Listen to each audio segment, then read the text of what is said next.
कहते हैं कि दुनिया में मन सबसे ज्यादा शक्तिशाली चीज होती है। अगर किसी चीज को तुम पूरे मन से चाह लो तो तुम उसे हासिल कर सकते हो। ये मैं नहीं कहता, ये सभी महापुरुषों का कहना है। लेकिन अगर ये सत्य है, ये सच है, तो जो हम अपने मन से चाहते हैं वो हमें हासिल क्यों नहीं होता है? भाई, कोई भी इंसान अपने मन में दुख तो नहीं चाहेगा, लेकिन वो रहता तो दुखी है। हर इंसान अपने मन से तो कामयाब होना चाहता है, खूब पैसा कमाना चाहता है, लेकिन फिर भी वो कामयाब नहीं होता। भला ऐसा दुनिया में कौन इंसान होगा जो अपने मन में ये चाहेगा कि मैं नाकामयाब रहूं या मैं पैसा ना कमाऊं? सोचने की बात है। तो इसमें दो चीजें निकल के सामने आती हैं। या तो वो महापुरुष गलत थे जिन्होंने ये बात बोली कि मन से चाही हुई चीज हासिल हो जाती है, या फिर हम गलत हैं। आज की कहानी जो मैं आपको सुनाने वाला हूँ उसमें आपको एक ऐसा मंत्र मिलेगा। उसे समझने के बाद आपको एक ऐसा मंत्र पता चलेगा जिससे आप ये समझ पाएंगे कि अपने मन से कोई भी चीज कैसे करवाई जाती है, मन में किसी भी बात का बीज कैसे बोया जाता है। ये इस कहानी से आपको अच्छी तरह से समझ में आ जाएगा, और इससे आप ये भी समझ पाएंगे कि आकर्षण का नियम, लॉ ऑफ अट्रैक्शन कैसे काम करता है। कहानी छोटी सी है लेकिन बहुत ही गहरी है। इससे पहले कि आप इस कहानी में खो जाएं, इस चैनल को सब्सक्राइब जरूर कर लें।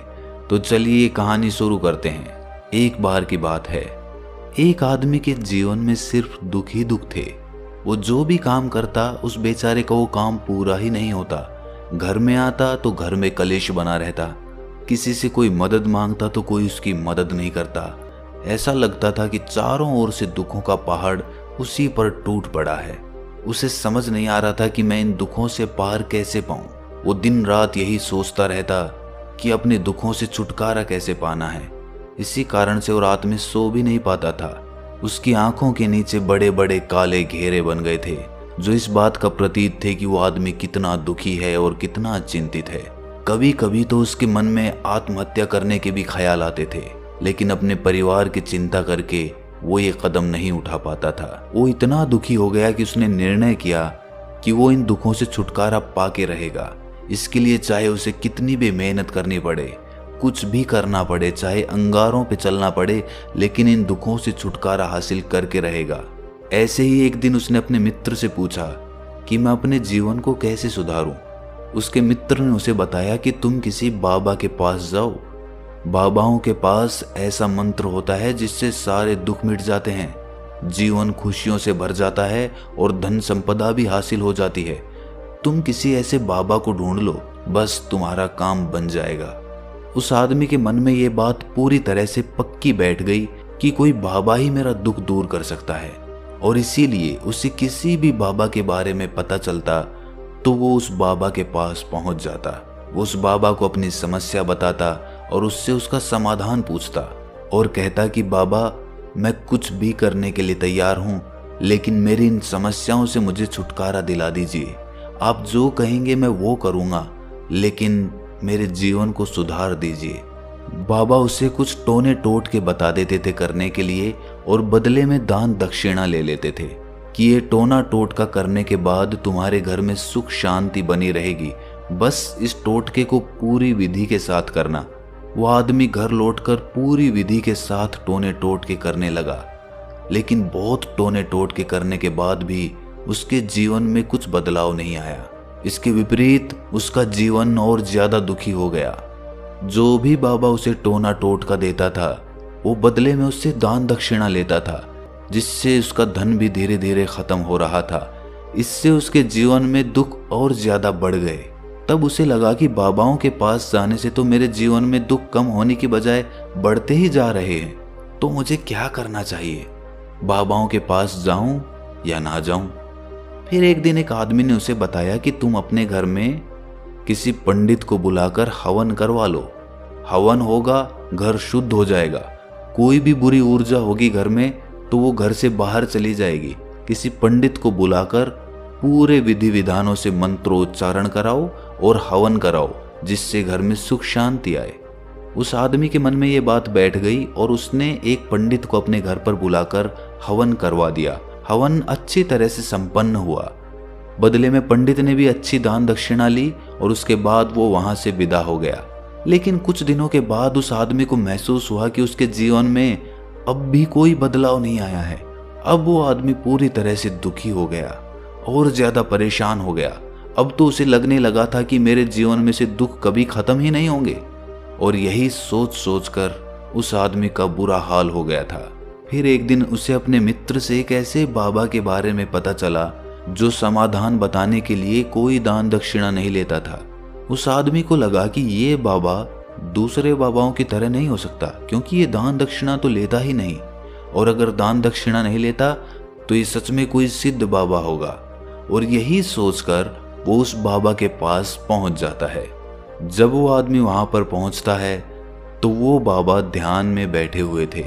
ये देखकर वो आदमी वहीं पर चुपचाप बैठकर ध्यान से बाहर आने का उनका इंतजार करने लगा। थोड़ी देर बाद बाबा ने आंखें खोली तो सामने एक दुखी और परेशान युवक को बैठे देखा।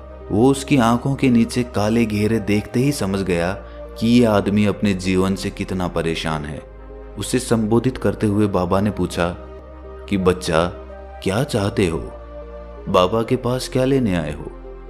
उस आदमी ने कहा कि बाबा, मैं अपने जीवन से बहुत परेशान हूं। मैंने इन दुखों को दूर करने के लिए बहुत सारे रास्ते अपनाए, हर वो तरकीब करके देखी जो किसी बाबा ने मुझे बताई, हर वो काम किया जो किसी भी इंसान ने मुझसे करने को कहा, लेकिन मेरे जीवन में दुखों में कोई कमी नहीं आई। बाबा, इसके विपरीत मेरे जीवन में दुखों में बढ़ोतरी हो गई। मुझे समझ नहीं आ रहा है कि मैं क्या करूं।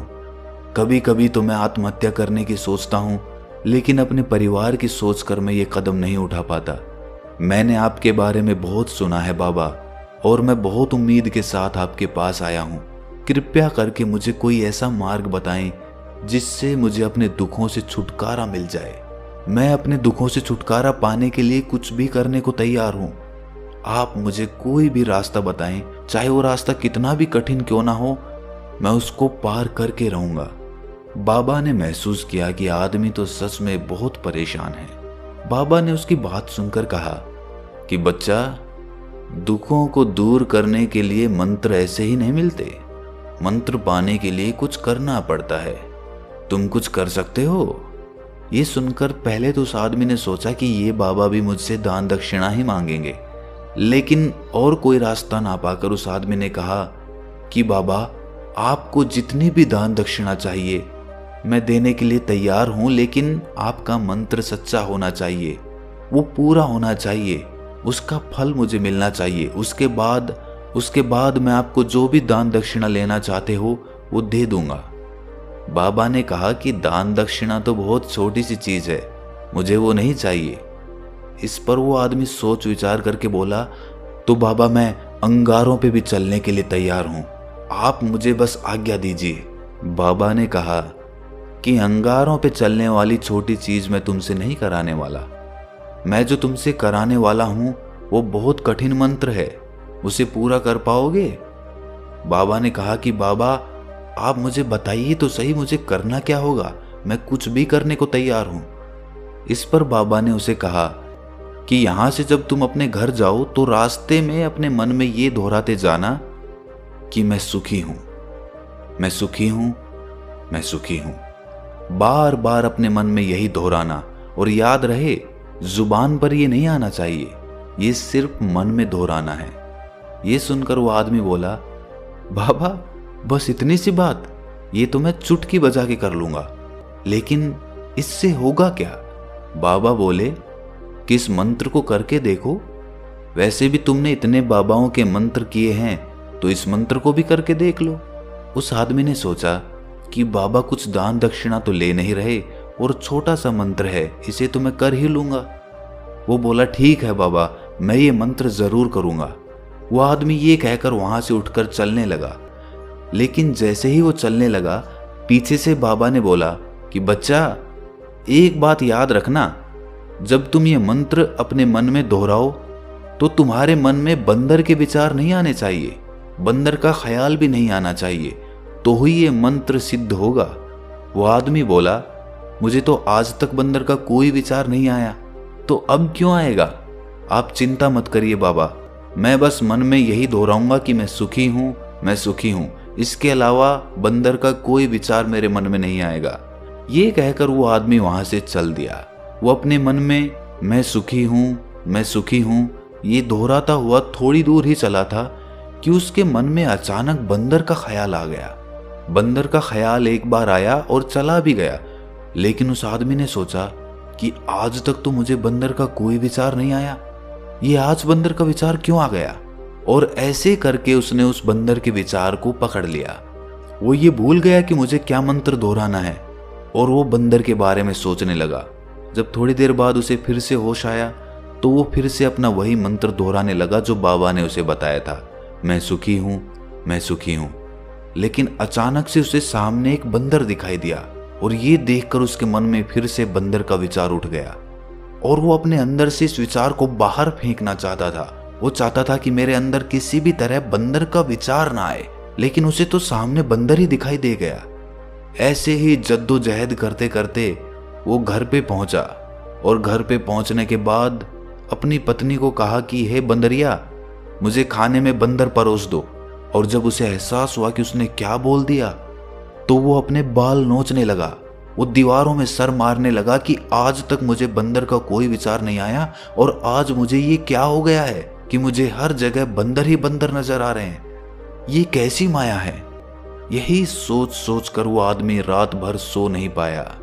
रात भर करवटें बदलता रहा और सुबह उठकर सीधे उसी बाबा के पास पहुंच गया और उसके चरणों में गिरकर कहा कि बाबा, पता नहीं क्या चमत्कार हो रहा है, आज तक मुझे बंदर का कोई विचार नहीं आया, लेकिन कल से जब से आपने मुझसे कहा कि बंदर का विचार नहीं आना चाहिए, तब से मुझे हर जगह बंदर ही बंदर नजर आ रहे हैं। उस आदमी ने कहा कि बाबा, मुझे तो आपके पीछे पेड़ पर बैठा हुआ बंदर भी केले खाता हुआ दिखाई दे रहा है, ये हो क्या रहा है बाबा।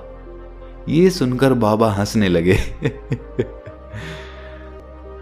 बच्चा, मन का जाल एक ऐसा जाल है जिसे समझ पाना इतना आसान नहीं है। बंदर तो तुम्हारे रास्ते में पहले भी आते थे। जब तुम मेरे पास आए थे तो इन्हीं पेड़ों पे ये बंदर घूम रहे थे, लेकिन तब तुम्हारे ध्यान में ये बंदर नहीं था, तब तुम्हारे ध्यान में सिर्फ अपने दुख थे। इसके बाद बाबा ने उसे बताया कि बच्चा, हम जिस चीज से भी दूर भागना चाहते हैं वही चीज हमारे मन में बहुत गहरे में प्रविष्ट हो जाती है, वो हमारे अंतर मन में समा जाती है।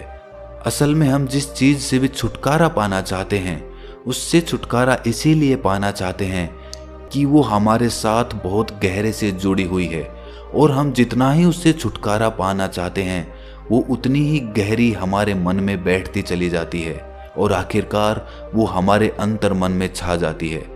ऊपर से तो हम चाहते हैं सुखी होना कि मैं सुखी हूँ, सुखी हूँ, हमारे होंठ भी यही बोलते रहते हैं, लेकिन हमारे मन में दुख समाये होते हैं। हमारे विचारों में, हमारे मन में हमें दुख ही दुख दिखाई देते हैं। इसीलिए अपनी जुबान से बार बार ये बोलने से कि मैं सुखी हूँ, मैं सुखी हूँ, हम सुखी नहीं होंगे जब तक ये मंत्र हमारे अंतर मन में प्रविष्ट नहीं होगा। इस पर उस आदमी ने पूछा कि बाबा, लेकिन ये मंत्र हमारे अंतर मन में प्रविष्ट कैसे होगा। ये सुनकर बाबा ने कहा कि बच्चा, अपने दुखों से लड़ना बंद कर दो।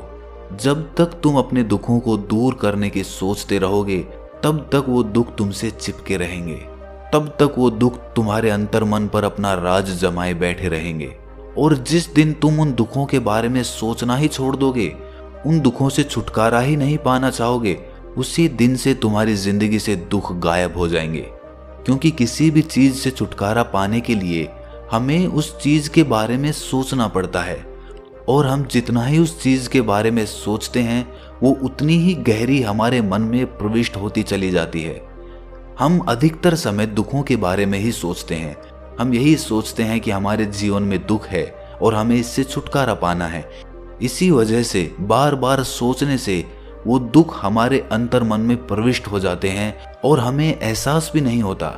इसीलिए अगर तुम दुखों से छुटकारा पाना चाहते हो तो दुखों से छुटकारा पाने के बारे में सोचना छोड़ दो। तुम्हें दुखों से छुटकारा मिल जाएगा। अक्सर आदमी धूम्रपान छोड़ना चाहता है, शराब छोड़ना चाहता है, सुबह अपने आप से ये वादा करता है कि मैं कोई भी गलत काम नहीं करूंगा, लेकिन शाम को जब लौटता है तो नशे में चूर होकर लौटता है। ऐसा क्यों होता है कि जो हम सोच रहे हैं वो पूरा कर ही नहीं पा रहे हैं? असल में हम उस चीज को बहुत ज्यादा तवज्जो दे रहे हैं, उस चीज को बहुत ज्यादा अहमियत दे रहे हैं। जब भी हम उस चीज को छोड़ने के बारे में सोचते हैं तो हम उसकी इम्पोर्टेंस यानी कि विशेषता और ज्यादा बढ़ा देते हैं। हमारा मन उस चीज के बारे में जितना ज्यादा सोचेगा, शराब या धूम्रपान छोड़ने के बारे में जितना ज्यादा सोचेगा, हमारा मन उतना ही उस चीज के पीछे ज्यादा भागेगा। हमें उस चीज से लड़ना नहीं है, बल्कि बिना सोचे गुजर जाना है। और अगर इस मंत्र को हम समझ लेते हैं तो हम अपने जीवन में जो भी पाना चाहते हैं उसे अपने अंतर्मन में डाल सकते हैं। और एक बार वो लक्ष्य हमारे अंतर्मन में बैठ जाता है तो फिर सफलता पाने में कोई समस्या नहीं आती, कोई दिक्कत नहीं आती। तो दोस्तों, कैसी लगी आपको ये कहानी कमेंट सेक्शन में ज़रूर बताएं, और अच्छी लगी तो इस चैनल को सब्सक्राइब करना ना भूलें। तो मिलते हैं अगली कहानी में, तब तक के लिए अपना ख्याल रखें।